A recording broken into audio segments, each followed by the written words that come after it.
Welcome back, everyone, to another segment of Rabbi Jeff's Pirkei Avos, where we attempt to understand the meaning behind the instructions of our sages and how it's relevant to our lives today. We do this, of course, using the thoughts of our teachers before us and try to make them applicable to our times. Feel free, please, to contact me with any comments or questions at rjfromlj@aol.com.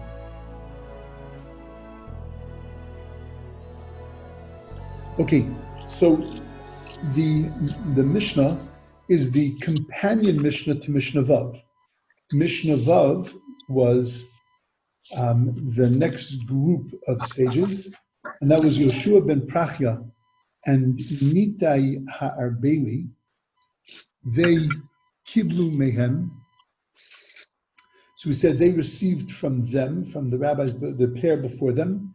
And Yeshua ben Prachya said, "Aseh lecha rav, make for yourself a rabbi, k'nei lecha chaver, acquire for yourself a teacher. Davidanas kol adam l'chavschus." The way to keep your friends and keep your rabbis is by giving them the benefit of the doubt. They are human beings. They and we spoke much on Thursday about the concept of Davidanas kol adam l'chavschus. You have to look at the whole person, Davidanas kol adam, in order to be able to give them the benefit of the doubt. Now, in this week's Mishnah. In this morning's Mishnah, Nitai Ha'arbeli Omer, he's the pair of Yoshua ben Prachya, and he says that Harchek Mishachin Ra, you should separate yourself from a bad shachin, from a bad neighbor, V'al tischaber l'rasha, and don't attach yourself to a wicked person, V'al tisyoyesh min ha'puranius, and don't give up hope from Puranius, from punishments, from retribution. Now, sounds like a great Mishnah, right? You stay away from bad neighbors, stay away from bad people, and don't give up hope from Puranius. The only problem with it is, what does it all that have to do with each other? What's the unifying thread between these three statements in the Mishnah? And what's the unifying thread between this Mishnah and the last Mishnah? We had mentioned that the two rabbis were pairs. One of them was the Av Beis Din, one of them was the head of the Beis Din, one of them was the Nasi. We said one of them spoke out of Ava, out of love, one of them spoke out of Yira, out of fear, out of awe. And the question is how these two Mishnayos complement each other. The previous Mishnah, make for yourself a rabbi, make for yourself a friend, give everybody benefit of doubts, love and peace. It sounds so beautiful. And this Mishnah says, stay away from them bad people. Stay away from the wicked people. And the only way to decide a person is wicked is by judging them and deciding that they're wicked, which is not giving them the benefit of the doubt. It sounds like it is mamish, the exact polar opposite of the previous Mishnah. Okay, that's problem number one. Problem number two. Once you tell me, Harchek Mishachin Ra, that I have to separate myself from a bad neighbor, so then, of course, I have to separate myself from Al Tischaber l'Rasha. I have to separate myself from a wicked person. If the purpose is to stay away from bad people, that's why I have to stay away from a bad neighbor. Then if a bad neighbor, which presumably I have a lesser relationship with my neighbors, I recently met all my neighbors, not really. I mean, I gave them all shalach manos. That was as close as I got to meeting my neighbors. And a few of them yelled at me about a few little things in the building. So I met a few more that way. But I haven't met my neighbors. So if I have to separate myself from bad neighbors, then for shteitzach, it's an understood, a given, that I have to separate myself from bad people. So then why in the world why does the Mishnah have to say both? Just say Harchik Mishachin Ra, and we understand from what's called a Kal Vachomer, we understand that, of course, I have to separate myself from bad friends. If I have to separate myself from bad neighbors, of course, from bad friends. That's my second problem. My third problem is that, what's the message in this Mishnah?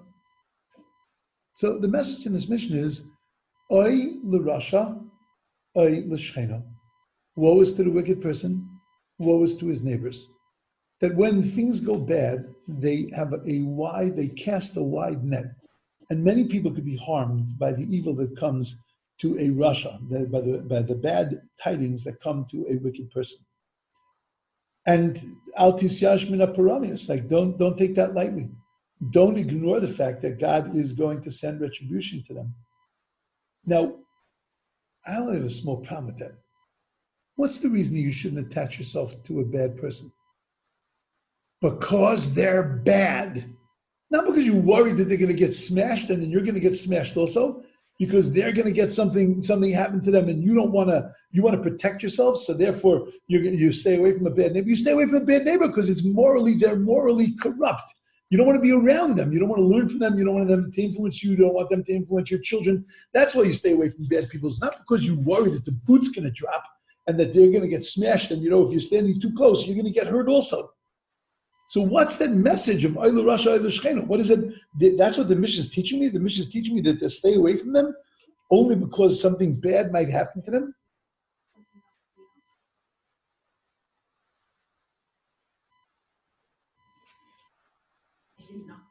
No.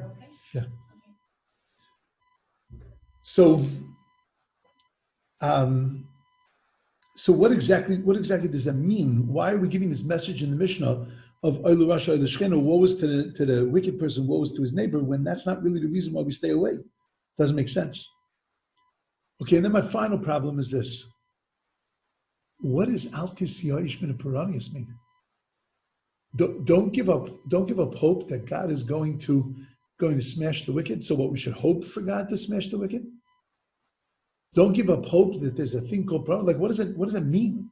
Just what is Nitai Bailey asking me? What is he demanding of me? What is he expecting of me? By the way, sir, citizen, al tisyash min ha'paranias. Okay, what does that mean practically? What does that mean? How do you expect me to live with that? Al tisyash min ha'paranias. Don't give up hope from retribution. But we spoke about it 3 Mishnayos ago. We don't do things because we're worried that the boot's going to drop. We don't do things because we're worried we're going to get punished. So what does that mean? What's being demanded of me when we're being asked al tisyash min ha'paranias? Okay. So let's talk like this.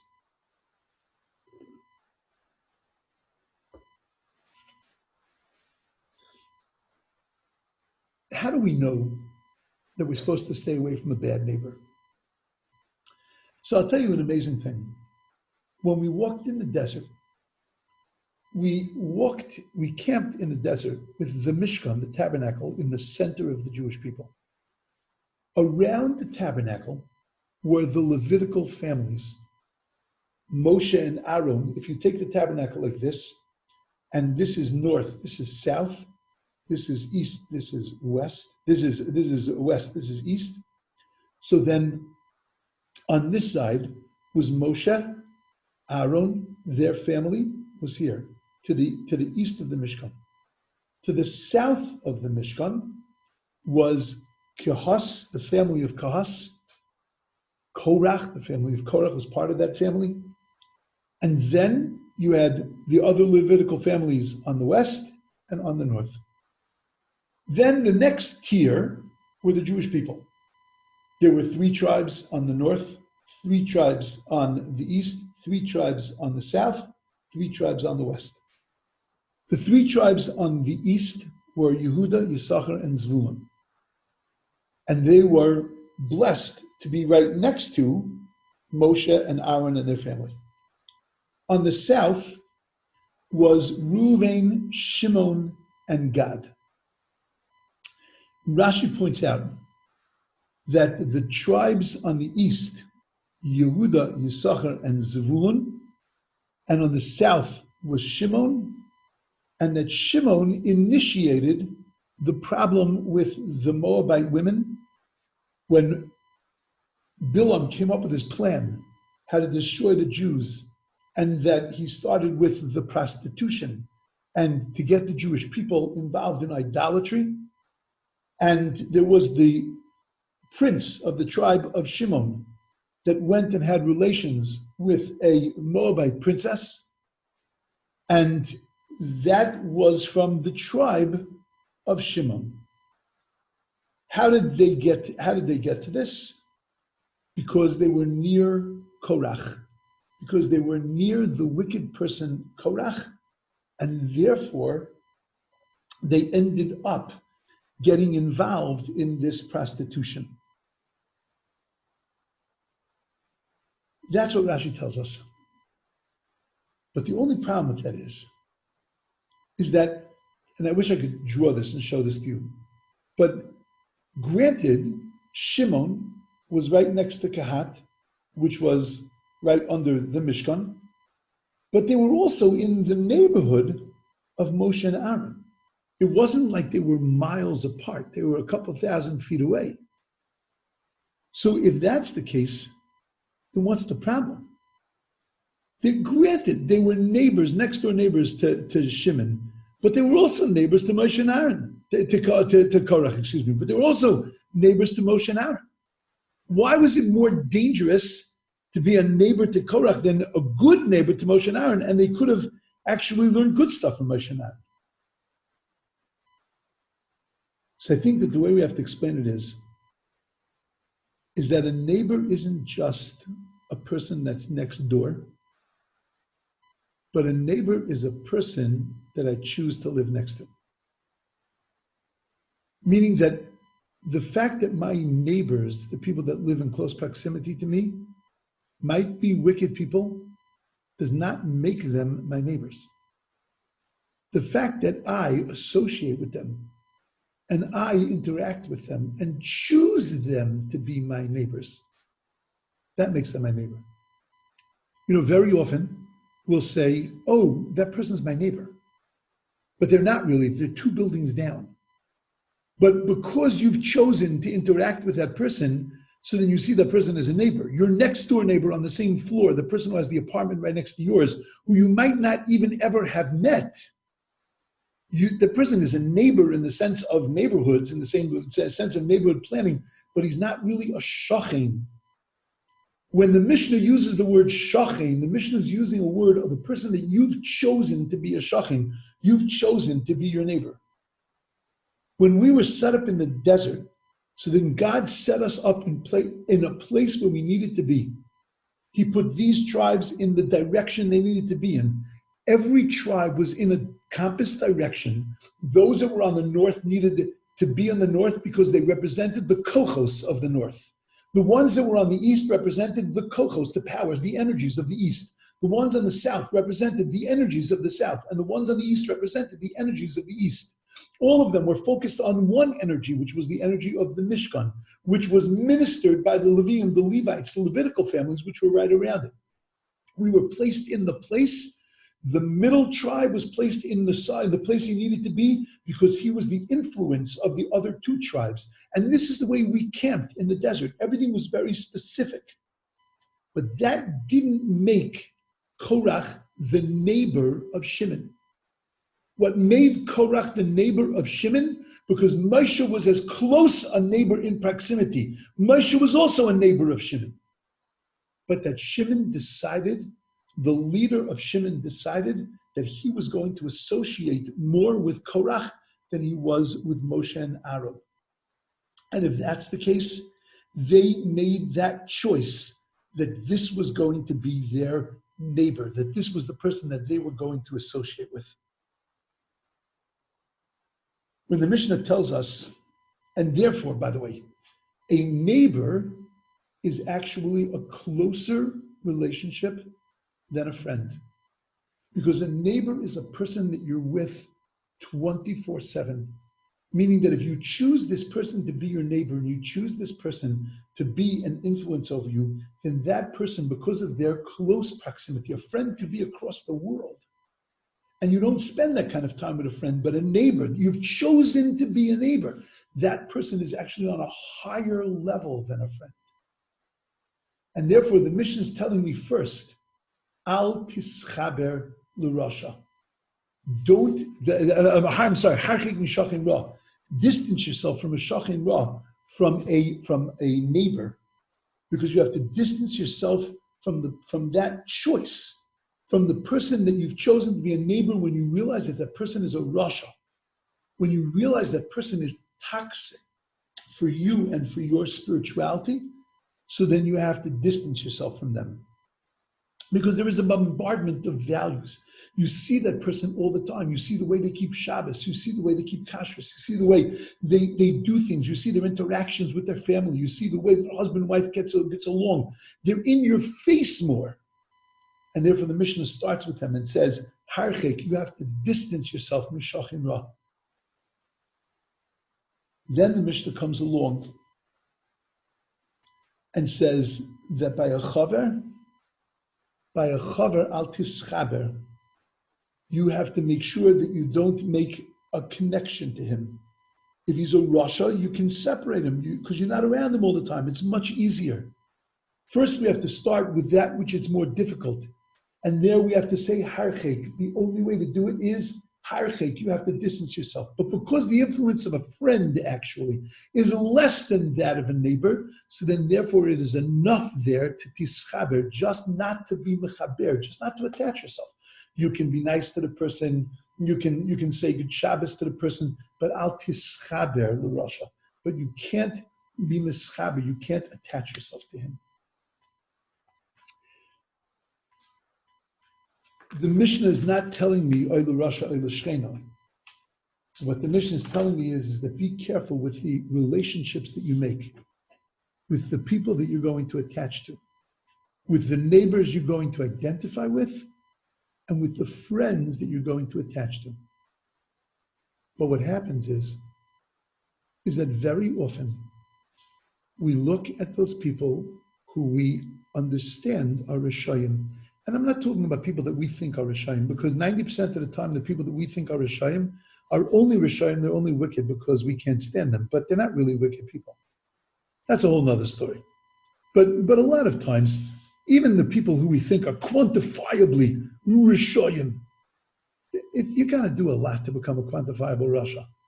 You got to step out of the line pretty deeply in fundamental things to be considered a Rasha. You could be a bad person. You could be a person with bad midos. You could be a toxic person, an annoying person. But to be called a Rasha, there you got to be pretty dramatic to be called a Rasha. But nevertheless, from a Shachin Ra and from what you think is a Rasha, we're obligated to stay far away from them.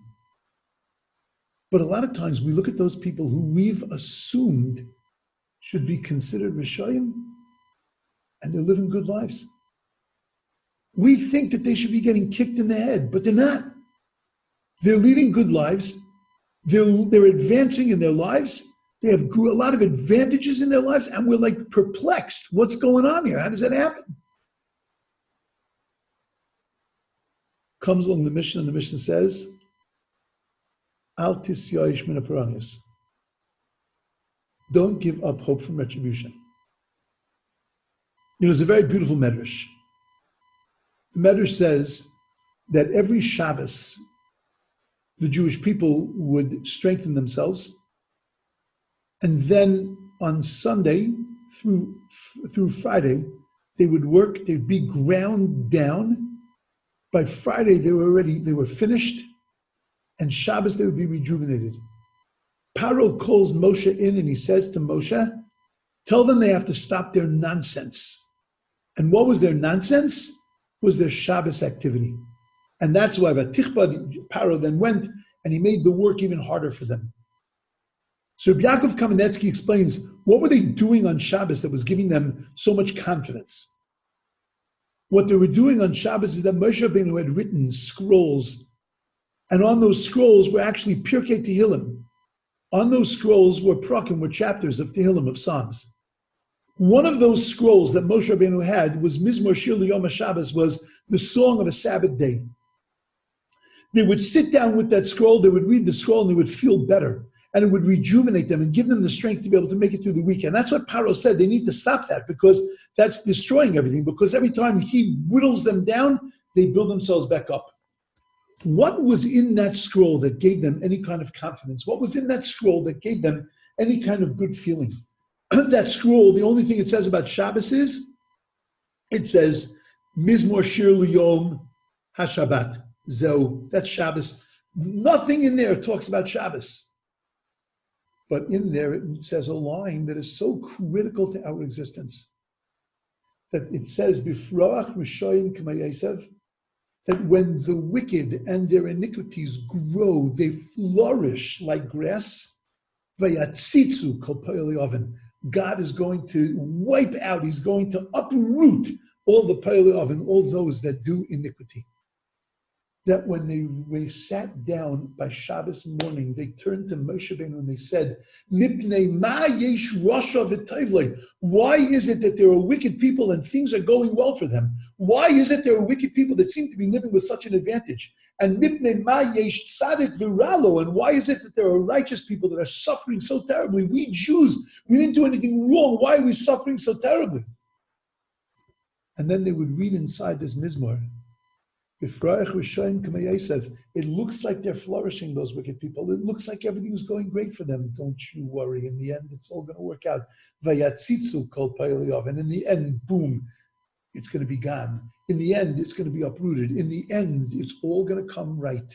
In the end, those that transgress are going to suffer. Those that follow God are going to prosper. Perhaps not in this world, perhaps going to be in another world, but in the end, it's all going to work out okay. God turns to us and says, distance yourself from Mishachim Ra. Stay away, al tischaber l'rasha. Don't stay with a rasha. But says, Nita Arbeli, but al tisyash midapuranius. Don't worry, because you're going to look at it and you're going to say, but he's such a good guy. He must be a good guy. Look at how much money he has. Look at how wealthy he is. Look at how successful he is. Look at how many people like him. He must be a good guy. Al tisyash midapuranius. Don't give up hope for Piranius. Know that in the end, it's all going to even itself out. In the end, he's going to get it also. You look at a guy like that, and it's such a kasha to you. It just turns your whole world upside down. The good guys are suffering. The wicked guys are living these beautiful lives. Don't you worry. In the end, don't attach yourself and continue to attach yourself. Don't be afraid to disconnect yourself because you look at him as being a successful person. His success is only now. It's only temporary. In the long run, in the big picture, his success is going to be worthless. And that's what Nita Arbeli is coming to tell us. Nita Arbeli is coming to tell us that stay away from Rishoyim and don't be drawn in. Don't be attracted to their success, to their external success, because all it is external success. Don't worry. In the end, they're going to get it. There is no message here of harchek mishachin ra, stay away from a bad person because woe is to the bad person, woe is to his neighbor. We're not worried about that. Stay away from him because he is in fact a bad guy. But when you think that maybe there's some good thing about him because you see him being so successful, no. Understand in the end it's going to work itself out. How did this tie into the last Mishnah? Because the last Mishnah, Yoshua ben Prachi was trying to tell you the same thing. Stay with good people. Give people the benefit of the doubt. The good guys, stay with them, attach yourself to them. Keep attached to them by giving them the benefit of the doubt. He was speaking out of a sense of love. Comes along Nita Arbeli and speaks out of a sense of awe, out of a sense of yira, out of a sense of wariness. And he says, I want you to be attached to people. I want you to love people, but I also want you to be careful with the schlechters, with the people that are not so good. Make sure you separate from those people. And therefore, if that's the case, these two Mishnayos are perfect dovetails to each other. They fit in like gloves to each other. One is the approach of how to make friends with Ava. The other is how to make friends with Yira. One is how to attach to people. One is how to stay disconnected from the ones you shouldn't attach to. But both of them are talking about having a good set of friends, having good influences, good people around you, because ultimately that's how Pearson is going to grow. Beautiful.